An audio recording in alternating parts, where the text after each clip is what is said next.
All right, let's go ahead. Tom looks sufficiently miserable. Let's move on. That's how we know we're ready. Yes. We've drained the joy from Tom. Yes. It's time to start. Let's move on to the main topic for today. Today's main topic is the two languages of visual and verbal. So basically what we're talking about here is communicating with images versus communicating with words, okay? So what I want to start off with is how are they different? How are they the same? What can you do with one medium that you can't do with another? Krista, does it scare you if I start with you? No. Only if you ask me how I feel. Okay, no problem. I will not ask about feelings. Let's talk about what can you do with visual art, in your opinion, that Tom can't do with his word art?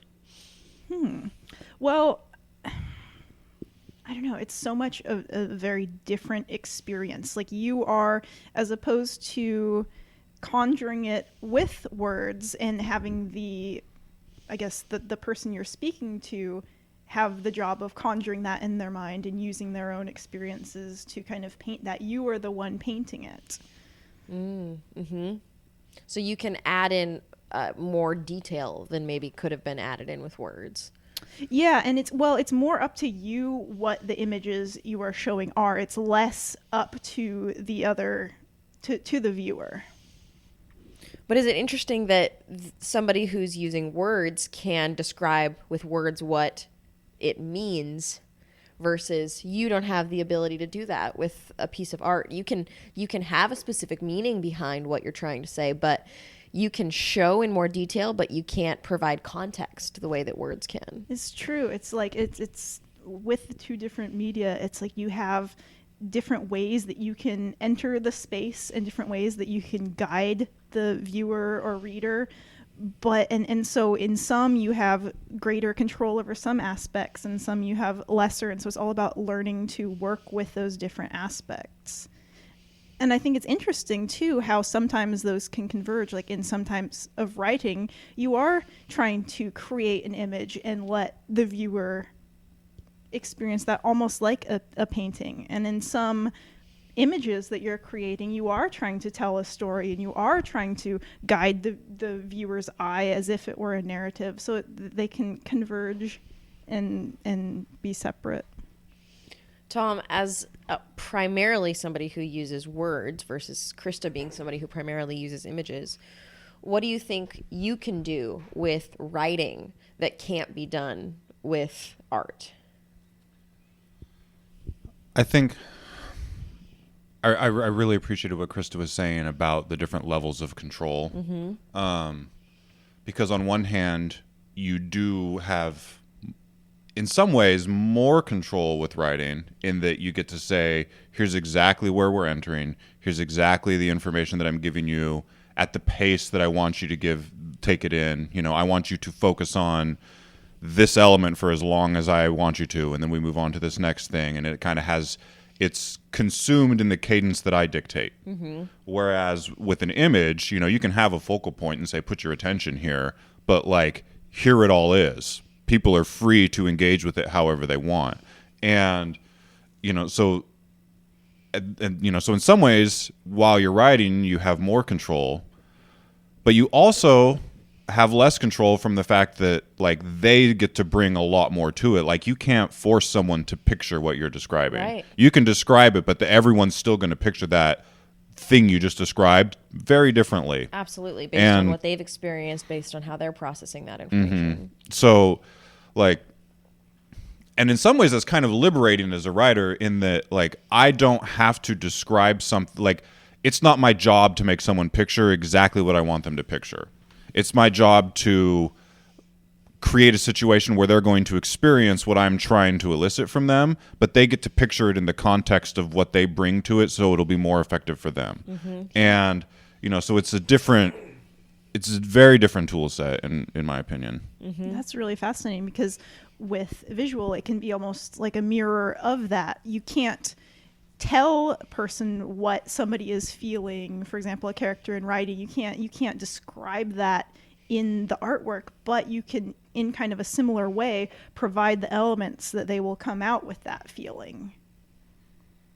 It's just one is leaning more heavily on being able to show someone details of the world, while the other one is leaning more heavily of maybe how to show people the details of the specific story that's being told with words versus with pictures.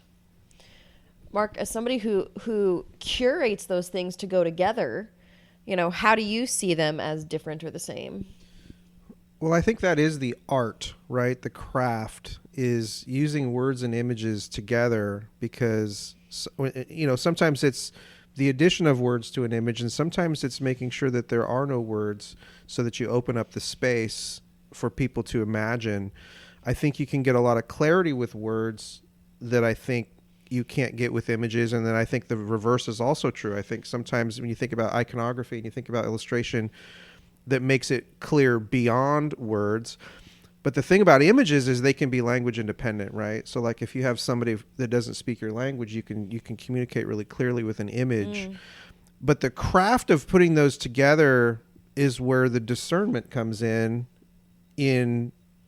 the amounts of each, and the ingredients and the application and the process and the mindfulness as to invoke the response that you're hoping to get, knowing full well that the reader or the viewer is going to tell their own story in their head for what they're seeing, right? So beauty is in the eye of the beholder. That's always true. But I think there's power to each of them, and I think sometimes words can be more clear than images, and sometimes images can be more clear than words. Yeah. And each can also open up and do the opposite, and be the lack of clarity gives you room to roam and explore and wander. And people love that. People love filling in the gaps themselves. Well, and the way you put them together can sort of change the interpretation and the experience of the other. You mentioned something, I don't exactly remember the context. We may have been talking about this exact same thing weeks, if not months ago, where you're talking about, like, here's an image of like an atom bomb mushroom cloud. Yep. And, the way that feels, depending on what caption you put under it, can feel very different. Like if it says never again or ultimate power, those words married to that image change the image. Regardless of what the artist's meaning was. And so the marrying of them is really, really interesting. Something you just said about what people bring to it reminded me of this Humphrey Bogart quote that I always think about when I'm working on things, where it was some acting advice he was giving to someone. I don't remember if I've shared this before, but I always really like this. Okay. Where he was giving some acting advice to some young people, and he was talking about how, like, give the audience something that they don't already know.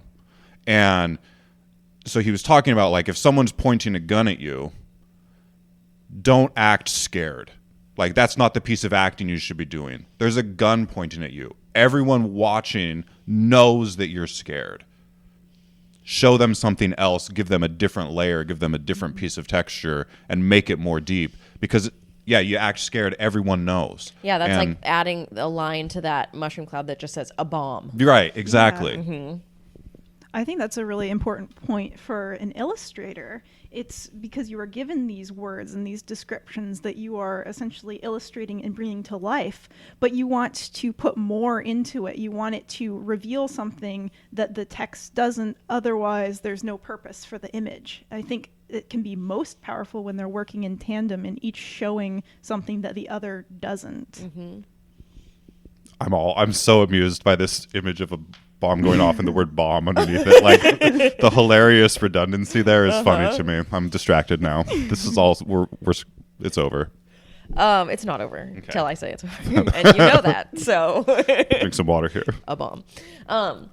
So nuance is so important in all of these layers of storytelling, because what makes a story very uninteresting is if you're just told exactly what happens and you're shown exactly what happened, then what's the point? We all experience life, okay? We don't need to just be shown and told exactly what happens. The interest and intrigue comes in those spaces in between what's told, in between what's shown. And finding the balance of nuance and clarity through either of these mediums, I think, is a very big challenge for most creatives. I think you're right. I think the goal is how do you make, use what you're giving to create that space in between for people to process their own experience. Yes. And that's like the goal of all of it. Relatable and unexpected. I think if you can leave those gaps where people have to fill them in, so that it gives them something active to do that goes through their lens, but it's also a relationship between the artist and the viewer, because the artist is doing something that connects them, it connects us because of what you've illustrated. I see differently than you do, but we can still share the humanity behind it, or the feeling, or the mood, or the purpose, or the setting, or the environment, or the memory, or whatever it might be. One of the things that I think you said in our planning meeting for this, at least it sounded like something you would say. It says media is an emotional proposition, moment to moment. And I think that is so true. Why is somebody going to give you their attention? And why, and why do you want people to give you that attention? There's lots of large companies, lots of large media companies that want to siphon your attention in order to make profit off of your attention. And I mean, I guess that's basically capitalism in today's day and age. However, as artists, I don't think most of us creatives are like, let's make money off the people. We're Not in that voice, at least. No. We're wanting people to have an experience. We're wanting people to move through some of the things that we've moved through. Maybe we're just wanting people to feel what we feel. It's this, I don't know. I don't know what it is, but it's interesting. There's something that I think we've touched on before that continues to be interesting to me is how, like, the written word, generally speaking, is always really a private experience. Like, very rarely are you reading something in a way that is public and other people know exactly what you're reading and what you're experiencing. Like, it's close to you. You alone are consuming it. Quiet. No one's consuming it with you. And it gets to go places and do things that a lot of times, like, something visual can't do, or we wouldn't be comfortable with it doing. I think that's a uniquely interesting part of the written word, is how private it is in its consumption. Absolutely. Lets you be more introspective and reflective versus when you go to an art gallery, if you will, you're often with people. And so there's these social pressures and these social constructs that are affecting how you're experiencing the art too. Something that I wanted to throw in. Hi, Jared here, slipping into the pod. Something that you mentioned a second ago about how each different piece of media has its own amount of time that it demands or asks from you, Extracts and also from that you. it deserves and warrants, like the actual quality of the thing, and that in an image, when you have a painting, that there are thousands and thousands, so many details, but the actual requirement for somebody to engage with that piece of media is basically instant, and then any engagement beyond that is totally self-guided and is earned by that first moment. Whereas the same amount of detail, if I am writing a story and I spend 8 paragraphs describing this like satchel and how detailed it is, it's like if I had drawn a painting and then held your head just over top of the satchel for 15 minutes looking at it. I want you to see all these details before we can move on. And that, if you're going to do that in the written medium, you have to have earned their desire to see all of those details. Now all I can picture is somebody going to a museum and you stick your head in the thing and it like moves your head in a sequence, or like to the person each in the detail. museum who's like what's that person walking you around? Guide? Yeah, the guide is like moving everyone's head, being like, this is the most important details of Yes. this. It would be interesting to read Tom's 8 paragraphs about what the satchel looks like, and then to reveal what Krista has illustrated the satchel actually looks like. That is interesting. That would be an interesting topic. I think it would be a successful museum experience, actually, to just have, there are all these pieces, and there's just a person standing next to each of them, and like you've signed a waiver that says, I will be touched. And like you just go and you stand in front of this thing, and then the person like shoves your head around, and like that's part of the experience of going to this exhibit. I would go to that. I'll get working on that. I'll get started. Thank you. I want a name for it. I'll come up with something by the end of our conversation here. The pacing is one of the most interesting parts about the difference between the two, in my opinion, because we almost had disagreements when we were talking about which one has faster pacing earlier. When you look at a piece of art, an actual drawing or an illustration, you take it all in at once. And so there's this very fast pace, but then you can guide yourself at any pace that you want, versus writing where there is a very strict guided pace. There's not a lot of deviation you can do. You can go back and read again. You can pause and reflect, but it's so much more guided. Yeah, there's different level. There's different trust required from the creator. With an image, you make this image and you're trusting that the person consuming it is taking the time to take it seriously. Mm-hmm. And, because someone can just look at your painting and be like, sucks, mm-hmm. half a second looking at it. Your satchel's stupid. Right. Mm-hmm. And, with writing, they can't just look at it for half a second and make that determination. That's not a problem that you have. But you have this different trust required that they're going to bring something to it and connect with it. And, so there's different trust being asked. How quickly we dismiss things says something about our processor, I think, especially in this culture that we live in of immediacy and convenience. And it's something I have to check myself on a lot, is how quickly we dismiss something because we think we know what it means, even though it might not mean that. And so there's something in there that kind of gives me pause too when I see something. It's like, oh, there it is again, that thing I hate. But maybe it's not, This is part of what I like so much about reading and writing, associated. But like when I'm reading, that experience is far less susceptible to me being in the mode of the culture. Like, snap, snap, snap, here's my feed, da da da da da. Like I can get in the trap of just consuming an image quickly or seeing something and writing it off or, doing exactly what Mark just said. But like that option is not available to me when I'm reading. Like I am sitting here reading. I can't just instantly dismiss this. It's almost like by the nature of the medium, you are committed to experiencing this world. Mm-hmm. That's really interesting. Yeah, it just seems lossy to me to scroll on your phone and like how much are you getting, right? That instantaneous view, look, read, whatever it is.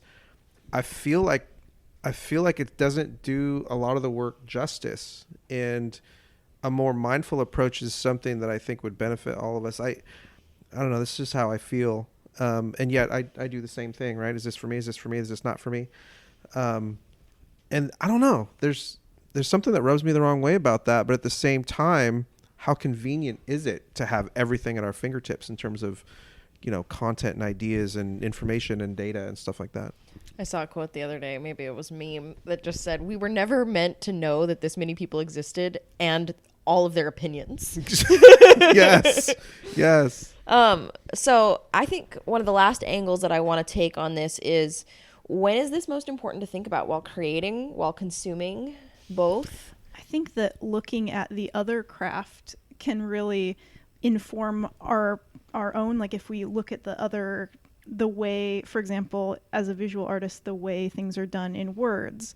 I one time had an instructor say that trying to describe everything visually in extreme detail, having everything be realistic and modeled and things like that, as opposed to letting there be soft edges and letting there be low contrast in some areas and giving a focal point, that trying to spell everything out is akin to that person who just wants to, everybody's had this experience, somebody who will just talk and talk and talk and talk and never leave room to breathe, and for the other person to have an opinion.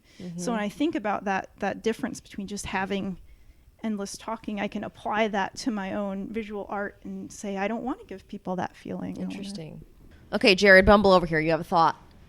I love hearing your bumbled thoughts. Thank you. I write them down bumblingly as I am in the middle of the night, grabbing my phone off the nightstand. What is happening? So In our trouble. conversation so far, we've talked about how images are instant and how words take extra time. And an interesting time that paradigm is completely flipped is when we're talking about things that everybody is super duper familiar with. So, for example, the difference in effort between saying "he walked" and hand animating a character walking is vastly interesting. different. I mean, in D&D, some of the fastest moments are it's like, okay, and then we walk for 12 hours, and then it's done.